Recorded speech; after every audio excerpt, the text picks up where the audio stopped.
Hi, this is Kendra Jason, founder of Work for Change, LLC, a workplace equity consulting company, and I want to drop in for just a moment to talk about doing what works. Specifically, I wanted to talk about why you may need to hold off on that quote-unquote diversity hire or diversifying your workforce. So let me just say this to be clear. I am all for diversifying your workforce, bringing women, bringing non-binary people, people of different orientations, people of color into your workplace is a great thing to do. Anytime that you can add more perspective or diverse perspectives only makes your company better and only makes the quality of your service or product better. That has been confirmed across the board in multiple studies. But the reason why I'm saying that you may want to hold off on hiring is because you need to get your workplace in order first. You need to create an environment that is not toxic and not hostile to that person that you want to bring in. So what do? That doesn't necessarily mean that you just hire someone else instead of hiring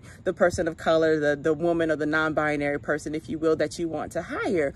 What it means is that maybe instead of using those resources to bring someone in, you use resources to invest in consulting and bias training, right? And so you need training you need workplace training, you need culture training, someone to come in to assess, an external evaluator to come in and assess what the workplace culture is like, where you can improve, and how to build inclusion, equity, and even social justice, if you will, into your workplace. And what social justice means is just basically leveling the playing field so that any past harms, if you will, or past things that happen, you can put work into making those things better for the people who are still there, right? And so what it means is that you just put some effort and energy into correcting and putting your workplace on the right track before you bring in another person, right? And because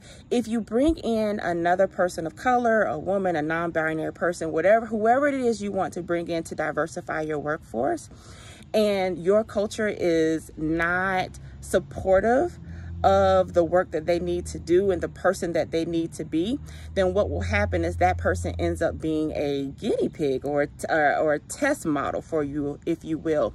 And that person may experience a lot of harm, very unintentional harm through their workplace experiences that I talked about. You could look at some of my previous videos on these topics. So again, it doesn't mean that I'm saying don't hire, don't diversify your workforce. I strongly encourage that. But before you hire people into your environment, let's make sure your environment is safe and secure and supportive of all the different people and personalities that you want to bring in. All right. So that's just doing what works. You can reach me at Change LLC, and we can talk more about assessment and evaluation and recommendations for how to make your workplace better for all the workers that you want to bring in. Until then, have a great day. Bye-bye.